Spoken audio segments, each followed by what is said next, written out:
It all comes down to this, boys and girls, our final golf tournament of the season. John Hasselbauer joining me here, Matt Brown for thelines.com. And John, this is a bittersweet time for you and I both. The weekly golf better, the final tournament of the year. I mean, at least football season is only a couple of weeks away to kind of ease the pain a little bit. But it's kind of a bittersweet thing because we're just so used to each and every week. We wake up, we've got a new tournament to handicap, we got a new tournament to bet, we have a 4-day sweat in front of us when the weekend rolls around, and that's not going to be the case here for a little bit.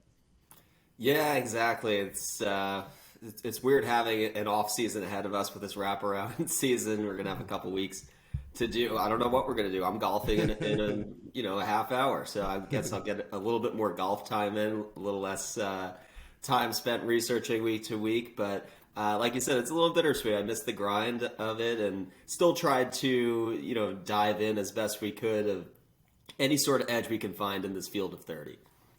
So you can find John on the Twitter machine at PGA Tout. You want to follow me at Matt Brown M2. And, of course, you can find his awesome work over at thelines.com. So let's go ahead and kick things off here. As you mentioned, only 30 players in the field. And I guess my first question here is, how are you playing the whole Will Zalatoris situation? Is this like 29 and a half players in the field? Or are you kind of looking at him as somebody that is just instantly right off the bat a complete fade, given that the pullout last week? Yeah, I don't know about a betting perspective. I know for sure from a DFS perspective, if we're thinking that route, definitely one of the guys that people be most uncomfortable to play. So maybe if you're interested in some leverage, Will Zalatoris is a guy you might want to take a risk on. From a betting perspective, it's a really good course once again for him. It's going to favor the longer iron players. And he's done pretty well on Bermuda so far, as we've seen. He just won on TPC Southwind, which I think is a pretty good comp to this. So if he gets the back right, then he's going to be in play. I'm not going to be there, but I think it makes sense.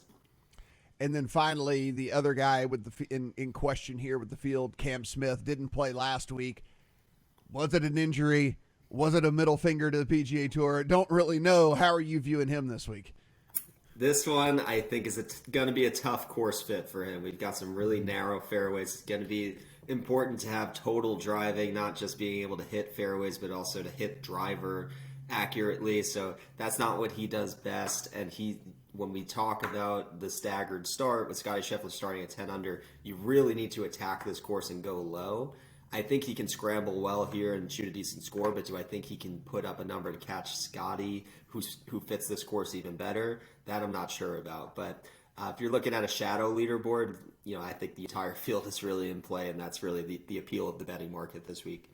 As we mentioned, only 30 players in the whole tournament. Scottie Scheffler, Patrick Cantlay, Will Zalatoris, Xander Schauffele, Sam Burns, Cam Smith, Rory McIlroy, Tony Finau, Sepp Straka, and Sungjae Im, your top 10. John Rahm, Scott Stallings, Justin Thomas, Cam Young, Matt Fitzpatrick, Max Homa, Hideki Matsuyama, Jordan Spieth, Joaquin Niemann, and Victor Hovland, your 11 through 20. And then to round out the field, Colin Morikawa, Billy Horschel, Tom Hoagie, Corey Connors, Brian Harmon, K.H. Lee, JT Poston, Sahith Theegala, Adam Scott, and Aaron Wise. So let's go ahead and talk about someone who might be jumping in here completely green to how this tournament works as far as a betting perspective goes. John, you can bet this thing two different ways. You can bet this thing with the starting strokes that are already added. I think most places clearly label, it'll say with starting strokes or with bonus strokes or whatever it is. Or you can just bet this thing from a straight tournament perspective like you would any other tournament. It'll be under a different tab. It'll say either, without starting strokes or just, 72 hole score, whatever it might be. But there's a couple of different ways to go about this tournament this week. Yeah, absolutely. And I think the latter is the one that's more appealing. The former, it's going to be really tough to catch Scottie Scheffler. He was a little bit up and down towards the end of the season, but obviously he got himself into contention last week. So looks like his form is right there. He's played well on this course. He won a collegiate tournament at this event when he was coming up the ranks, and he was right in the mix the last time he played here. So it's tough to see a scenario where Scottie Scheffler shoots over par and opens this up to the field. I think he's going to do just fine here. And if he does shoot, let's just say the 8 under, the winning score here has typically been 13 to 15 under. If he does shoot 8 under, you're asking you're asking guys to really break a course record to pass him. So if you're looking at the standard staggered start scoring, there's really only a handful, maybe 5 players that have a legitimate chance to catch him. So for me personally, I'd rather just go with the shadow leaderboard, which they kind of call it, the leaderboard that's not going to show up on the broadcast, but the lowest net score or gross score. I don't know which one is right. I confuse them now, but whoever shoots the best over the 4 days. It's interesting because last year, if you bet the shadow leaderboard, it was Kevin Na and John Rahm who both shot 15 under, so you would have chopped that. But it just goes to show you, like, Kevin Na was one of the lowest odds of the week. Anyone can really go low here. And there's maybe even an angle to say the guys at the bottom of the leaderboard are most incentivized to play aggressively and post a really low number, whereas the guys towards the top might not take as many chances. So that's where I'll be betting this week. I was going to say that is something that I think we have to take into account this week, and we'll get into the course preview here in just 1 second. But as we really do try to strategize how we want to go about attacking this week, is there are different incentives at play this week. I mean, there are guys who it doesn't really matter at all whether they become incredibly aggressive because they're so far down the staggered leaderboard that, hey, it behooves them to be super aggressive. It's the only way they're ever going to be able to climb this thing and make, a little bit more money, which, by the way, tons of money up for grabs in this one. First place, 18 million. But if you can get into the top 10, you're going to get 7 figures. So, I mean, as to where a typical tournament week in and week out, we're looking like if you don't finish in the top 2, sometimes the top 3, you're not getting 7 figures. You can just get into the upper third here. It's a 7-figure payday. So, guys towards that middle to end where we're talking, starting at even par or 1 under, 2 under, 3 under, something like that, as you mentioned with Scheffler at 10, Cantlay at 8, Zalatoris at 7. The aggressiveness of those guys all the way through the end of the tournament could be there, as to where a Scheffler, a Cantlay, some of these other guys, if they were to get a lead a little bit later, come day 3, heading into day 4, we might see some more conservative play out of them. Yeah, exactly. And you think about Scotty Scheffler too. I think one thing I would say, I think Scotty Scheffler on the shadow leaderboard is probably a bad bet this week because if he's got it locked up, he's going to play very conservative. And this is a course that you can bail out a little bit and play conservatively on if you're protecting a lead.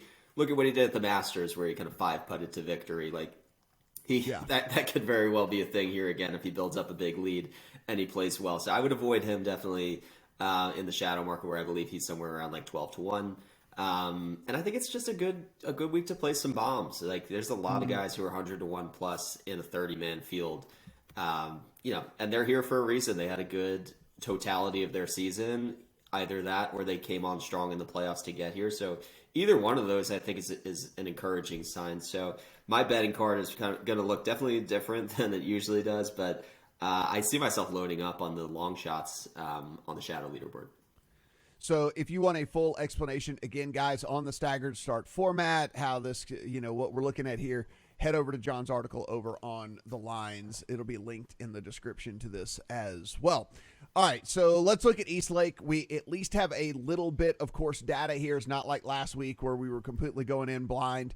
We do have some course data here. Now, not all of these guys have played here very many times. Not all of these guys we have some stuff on, but at least we start to put together some sort of player profile and some sort of skill set that we're looking for this week.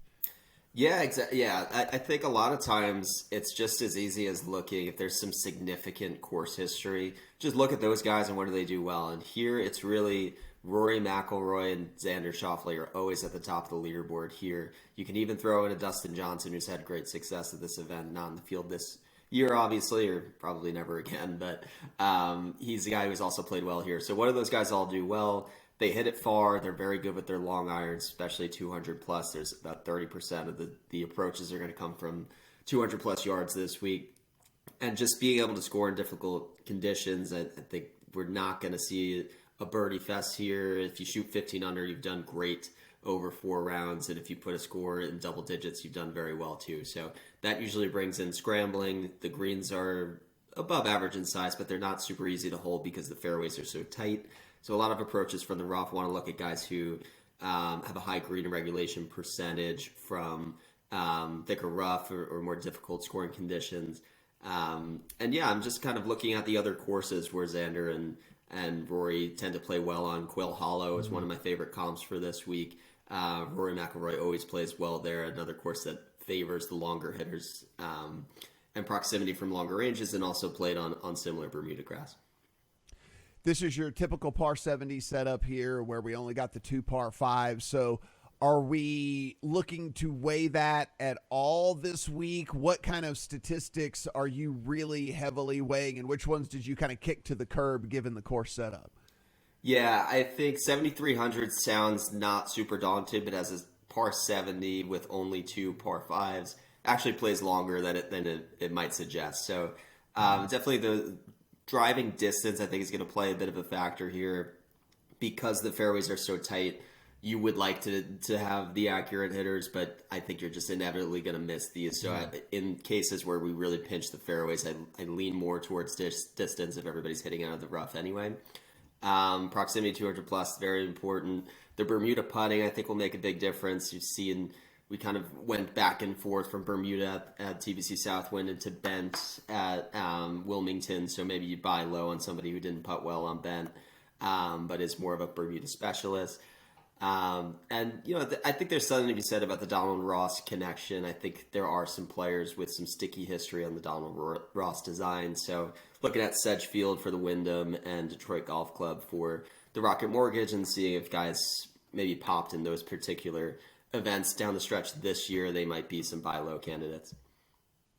So if we look at the odd board again, there are the winners with, the winners without the starting stroke. So just again, be sure as you are placing your bet that you know exactly which bet that you are making, because it can get a little bit confusing and the odds differ greatly, as you can imagine. If we look, the top of the board here is going to follow where the starting strokes are. Scotty Scheffler plus 230-ish out there right now. There's a 250 I think you can find on him to win. Cantlay at plus, about 4 to 1 is about what you're going to get on him, maybe a little bit better. Xander sitting about 7 to 1.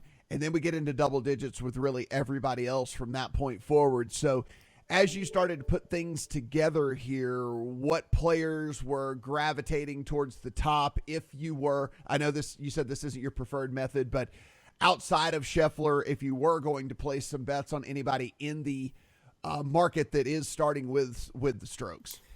Yeah, I will say I was at Wilmington Country Club for the BMW on Sunday, and I followed John Rahm's group for probably for 9 holes.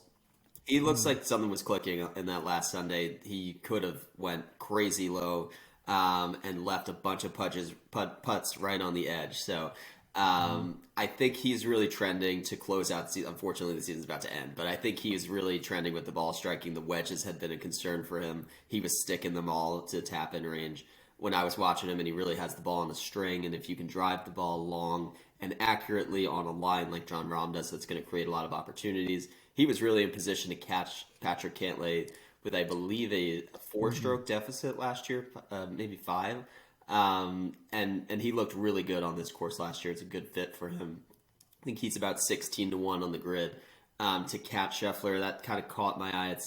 That's right in that range where I think it's possible. McIlroy is another one.